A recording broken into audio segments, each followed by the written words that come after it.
نحمده ونصلي ونسلم على رسوله الكريم اما بعد فاعوذ باللہ من الشیطان الرجیم بسم اللہ الرحمن الرحیم۔ اللہ تعالیٰ کی حمد و ثنا اور اس کے پیارے محبوب صلی اللہ تعالیٰ علیہ وسلم پر درود و سلام۔ قل لا یستوی الخبیث والطیب، تم فرما دو کہ ستھرا اور گندا برابر نہیں۔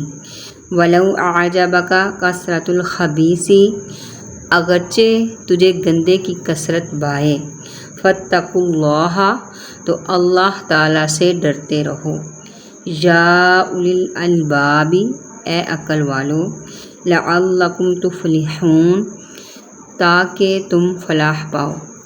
تم فرما دو کہ گندا اور پاکیزہ برابر نہیں ہیں، اگرچہ گندے لوگوں کی کثرت تمہیں تعجب میں ڈالے، تو اے عقل والو تم اللہ سے ڈرتے رہو تاکہ فلاح پاؤ۔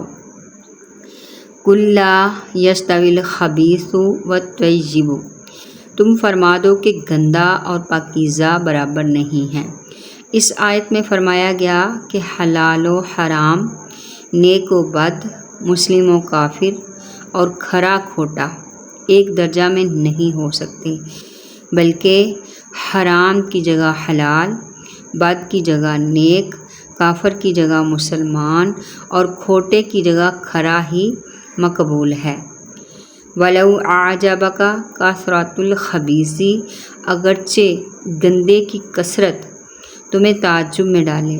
اس کا معنی یہ ہے کہ دنیا داروں کو مال و دولت کی کثرت اور دنیا کی زیب و زینت باتی ہے، حالانکہ جو نعمتیں اللہ تعالیٰ کے پاس ہیں، جو دولتیں اللہ تعالیٰ کے پاس ہیں، جو راحتیں اللہ تعالیٰ کے پاس ہیں، وہ سب سے اچھی اور بہترین ہیں، وہ سب سے اچھی اور سب سے زیادہ باقی رہنے والی ہیں، کیونکہ دنیا کی زیب و آرائش، دنیا کی زیب و زینت، دنیا کی رنگینیاں اور اس کی نعمتیں ختم ہو جائیں گی، جبکہ وہ نعمتیں ہمیشہ باقی رہیں گی جو اللہ تعالیٰ کے پاس ہیں۔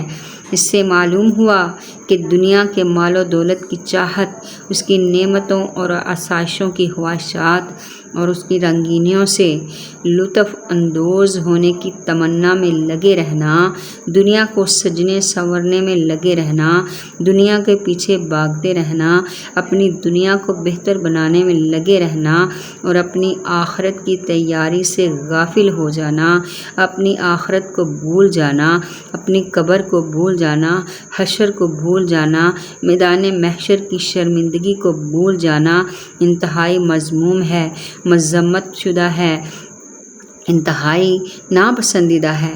اللہ تعالیٰ قرآن میں ارشاد فرماتا ہے، زُيِّنَ لِلنَّاسِ حُبُّ الشَّهَوَاتِ، لوگوں کے لیے ان کی خواہشات کی محبت کو آراستہ کر دیا گیا۔ کن چیزوں میں؟ من النساء، عورتوں، والبنین، اور بیٹوں، والقناطیر المقنطرۃ من الذھب والفضۃ، اور سونے چاندی کے جمع کیے ہوئے ڈھیروں، والخیل المسومۃ، اور نشان لگائے گئے گھوڑوں، والانعام والحرث، اور مویشیوں اور کھیتیوں کو ان کے لیے آراستہ کر دیا گیا۔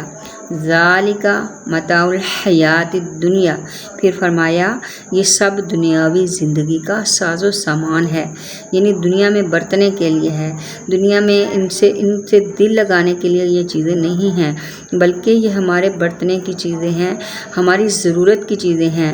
واللہ عندہ حسن المآب، اور صرف اللہ کے پاس اچھا ٹھکانہ ہے۔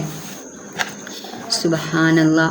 وَمَن يُرِدْ ثَوَابَ الدُّنْيَا، اور جو شخص دنیا کا انعام چاہتا ہے، فرمایا نُؤْتِهِ مِنْهَا، ہم اسے دنیا کا کچھ انعام دے دیں گے۔ کچھ انعام سے مطلب کہ یہ دنیا عارضی ہے، چند روزہ ہے، چھوٹ جائے گی، اور آخرت کی زندگی اور یہاں کی نعمتیں بھی عارضی چھوٹ جائیں گی، اور آخرت کی زندگی جو ہے وہ ہمیشہ ہمیشہ کے لیے ہے۔ تو فرمایا ہم اسے کچھ دے دیں گے۔ اور پھر دوسری تصویر کے رخ میں دوسری طرف نیکوکاروں کے بارے میں بتایا کہ وَمَن يُرِدْ ثواب الآخرتی، اور جو آخرت کا انعام چاہتے ہیں، جو اللہ تعالیٰ کی رضا چاہتے ہیں، جو اللہ تعالیٰ کی خوشنودی چاہتے ہیں، نُؤْتِهِ مِنْهَا، ہم اسے آخرت کا انعام عطا فرمائیں گے، وَسَنَجْزِي الشَّاکِرِینَ، اور ان قریب ہم شکر ادا کرنے والوں کو صلہ عطا کریں گے۔ سبحان اللہ۔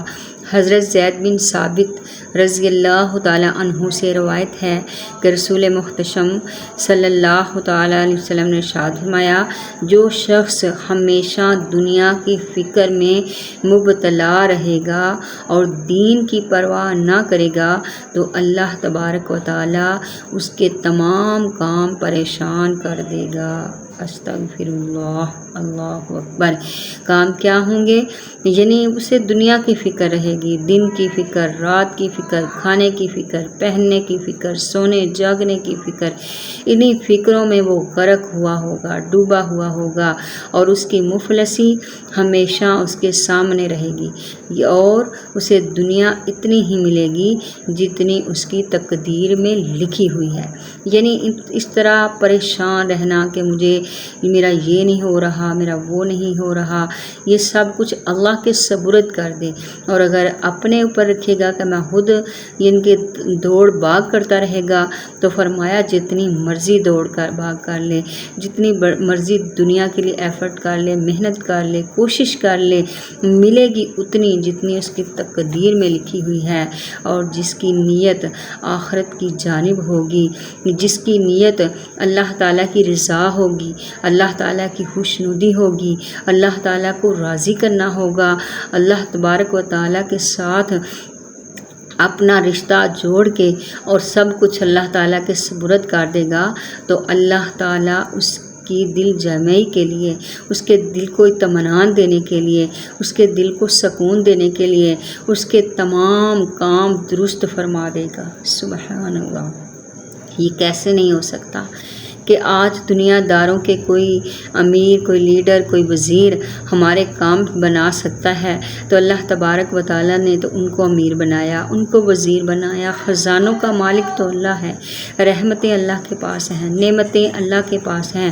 تو جب اللہ کے ساتھ بندہ ہو جاتا ہے، اللہ کے سپرد کر دیتا ہے اپنے آپ کو، اپنے دنیاوی معاملات کو، تو اس کے تمام کام درست ہو جاتے ہیں، اس کے تمام کام اللہ درست فرما دیتا ہے، اور اس کے دل میں دنیا کی بے پرواہی ڈال دے گا، اور دنیا اس کے پاس خود بخود آئے گی، دنیا اس کے پاس ذلیل و خوار ہو کر آئے گی، دنیا اس کے قدموں میں آ کر گر جائے گی۔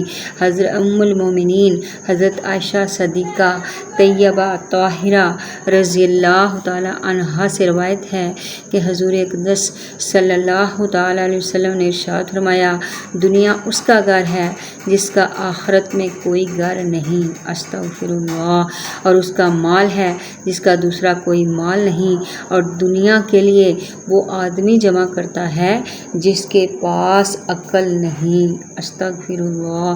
دنیا داروں کو بے عقل کہا گیا، فرمایا یا اولو الالباب، اے عقل والو، اگر تمہیں عقل ہو تو دنیا کی بجائے آخرت کو ترجیح دو۔ حضرت ابو موسیٰ اشعری رضی اللہ تعالیٰ عنہ سے روایت ہے کہ نبی اکرم صلی اللہ تعالیٰ علیہ وآلہ وسلم نے ارشاد فرمایا، جس نے اپنی دنیا سے محبت کی اس نے اپنی آخرت کو نقصان پہنچایا، اور جس نے اپنی آخرت سے محبت کی اس نے اپنی دنیا کو نقصان پہنچایا۔ پس تم فنا ہونے والی دنیا پر باقی رہنے والی آخرت کو ترجیح دو۔ اللہ تبارک و تعالیٰ سے دعا ہے کہ یا اللہ ہمیں قرآن پاک کو سیکھنے، سمجھنے، اس پر عمل کرنے اور اسے دوسروں تک پہنچانے کی توفیق عطا فرما، اور جو آج آیت کریمہ پڑھی گئی، تلاوت کی گئی اور اس کی ترجمہ و تفسیر کی گئی، اللہ تبارک و تعالیٰ اس آیت پر عمل کرنے کی توفیق دے۔ اللہ تعالیٰ تمام مسلمانوں کو اپنی دنیاوی بہتری کے ساتھ ساتھ اپنی اخروی تیاری کی طرف بھی توجہ کرنے اور اس کے لیے بھرپور کوشش کرنے کی توفیق عطا فرما۔ اللہ ہمارے دل سے دنیا کی محبت نکال دے، آخرت کی محبت ڈال دے۔ اللہ ہمیں دنیا میں اتنی محبت دے جتنا ہمیں ضرورت ہے، اور آخرت کے لیے زیادہ سے زیادہ محنت کرنے کی توفیق عطا فرما، اور ہمارے بچوں کو نیک و فرما بردار بنا، آنکھوں کی ٹھنڈک بنا، بیماروں کو شفا عطا فرما، مقروضوں کو قرضوں سے خلاصی عطا فرما، بے گھروں کو گھر عطا فرما، بے اولادوں کو نیک اور صالح اولاد عطا فرما، دلوں میں محبتیں ڈال دے۔ وآخر دعوانا ان الحمد للہ رب العالمین۔